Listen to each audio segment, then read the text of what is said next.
Hi sir. Hello. आता आपण आलेला जे प्राइम मध्ये सीपी मीट साठी, तर तुम्हाला अटेंड करून कसं वाटलं? खूप छान पद्धतीने सरांनी जे प्राइमचा जो फ्युचर गोल आहे याबद्दल सगळे डिटेल सांगितले की ते कशा पद्धतीने जे प्राइमला एक ब्रँड बनवणार आहे, जेणेकरून ते त्यांचे इन्व्हेंटरीज लवकर सोल्ड करतील. आणि जे प्राइम ट्रस्ट करण्यासारखा एक पुष्पकनगरमध्ये, पुष्पकनगर नोडमध्ये यांचे बरेच प्रोजेक्ट्स चालू आहेत.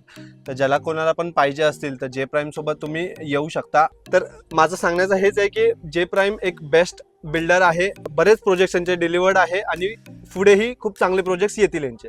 आणि आपण जे पुष्पक नगर मध्ये सर्वात जास्त सीपींना ब्रोकरेज देतोय, तर त्याबद्दल तुमचं एक काय मत आहे? हा, म्हणजे आता जो ब्रोकरेज लॅडर आहे स्टार्टिंग जे आहे आउटसाइड थोडंसं, म्हणजे पुष्पकनगर आउटसाइड करंट सिच्युएशनला आहे, पण पुढे जाऊन इथे कनेक्टिव्हिटी चांगली येणार आहे. तर सध्या या इथे 3% सर खूप चांगलं लॅडर दिलेलं आहे स्टार्टिंगला. जसे जसे डील्स होतील अजूनही बरेच मोठे लॅडर्स आता कळले आम्हाला या ह्याच्यामध्ये. आणि जे तुम्ही आता आलात तर तुम्हाला एन्व्हायरमेंट आणि जे आपली सेल्स टीम आहे त्यांच्यासोबत कसं वाटलं? खूप छान सेल्स टीम आहे. ॲक्च्युली ही इन हाऊस सेल्स टीम असल्यामुळे खूप बेनिफिट भेटतो आम्हालाही. कस्टमरला क्लोजिंगसाठी खूप हेल्प भेटते यांच्याकडून. म्हणजे काही असेल रेटमध्येही झालं किंवा कशामध्येही बऱ्यापैकी म्हणजे कस्टमर्सला निराश नाही होऊ देत. सेल्स टीम त्यांना घर त्यांचं बुक करूनच जाऊ देते. Yes sir. Thank you sir. Welcome.